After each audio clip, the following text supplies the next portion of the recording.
আগেই বলে দিচ্ছি, যারা ডায়েট করো তারা কিন্তু একদম দেখো না, কারণ এই রেসিপিটা দেখার পর ডায়েট ভুলে গিয়ে একটু বেশি ভাত আর রুটি খেয়ে নেবে।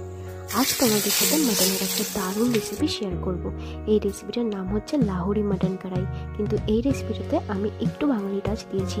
তোমরা পুরো রেসিপিটা প্রথম থেকে শেষ অবধি দেখবে। তোমরা দেখতেই পেলে ফার্স্টে মাটনটাকে ম্যারিনেট করে নিলাম নুন, গোলমরিচ গুঁড়ো, অল্প টক দই আর গরম সর্ষের তেল আর 1 চামচ রসুন বাটা দিয়ে। আর এই রেসিপিটায় একটু যদি মাটনের ফ্যাটটা বেশি রাখো তাহলে দুর্দান্ত স্বাদ আসবে রান্নায়। আর হ্যাঁ, গরম সর্ষের তেল ছড়িয়ে 5 মিনিট পর হাত দিয়ে ভালো করে ম্যারিনেট করে নেবে। সাথে সাথে তেল দেওয়ার পর ম্যারিনেট করার চেষ্টাও করো না, কিন্তু তেল একটু ঠান্ডা হয়ে গেলেই ভালো করে হাত দিয়ে মাটনটা ম্যারিনেট করে নেবে। ম্যারিনেট করে বেশিক্ষণ রাখতে হবে না, ওই আধ ঘন্টা রাখলেই যথেষ্ট।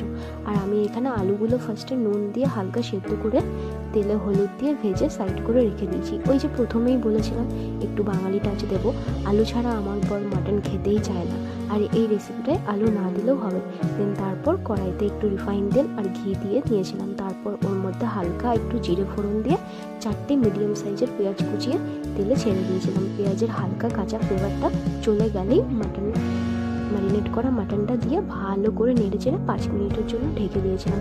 আর তোমরা দেখলে আমি একটা মশলা বানিয়ে নিয়েছিলাম, হালকা ড্রাই রোস্ট করে গুঁড়ো করে নিয়েছিলাম। এই মশলাটাই হচ্ছে লাহোরি মাটন কড়াইয়ের জান। বাস, এতে আর কোনো মশলা যাবে না, শুধু হলুদ গুঁড়ো আর লঙ্কা গুঁড়ো ছাড়া। 5 মিনিট পর ঢাকনা খুলে আদা বাটা আর রসুন বাটা দিয়েছিলাম। তারপর আবারও নেড়ে ছেড়ে লো ফ্লেমে 5 মিনিট ঢেকে দিয়েছিলাম। এরপর দুটো বড় সাইজের টমেটো কেটে টুকরো করে দিয়েছিলাম আর পরিমাণ মতো নুন ছড়িয়ে দিয়েছিলাম। নুনটা সাবধানে দেবে, কারণ মাটন ম্যারিনেটেও নুন দিয়েছিলাম।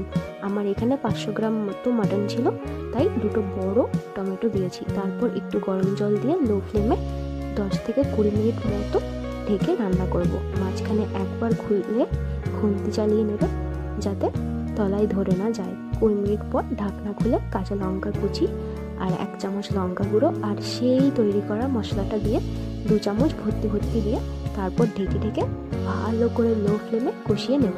তারপর আমি লাস্টে একটু গরম জল অ্যাড করে আলু ছেড়ে দিয়েছিলাম। ব্যাস, বাঙালি স্টাইলে লাহোরি মাটন কড়াই রেডি। এটা তোমরা রুটি, নান, রাইস সব কিছুর সাথে খেতে পারো। খেতে কিন্তু দুর্দান্ত হয়েছিল। যদি রেসিপিটা ভালো লেগে থাকে ঘরে কিন্তু অবশ্যই ট্রাই করে জানিও কেমন হয়েছে। আর যারা এখনো চ্যানেলটাকে সাবস্ক্রাইব করোনি তারা প্লিজ চ্যানেলটাকে সাবস্ক্রাইব করে দিও। আবার দেখা হবে তোমাদের সাথে নতুন কোনো ভিডিওর সাথে। টাটা।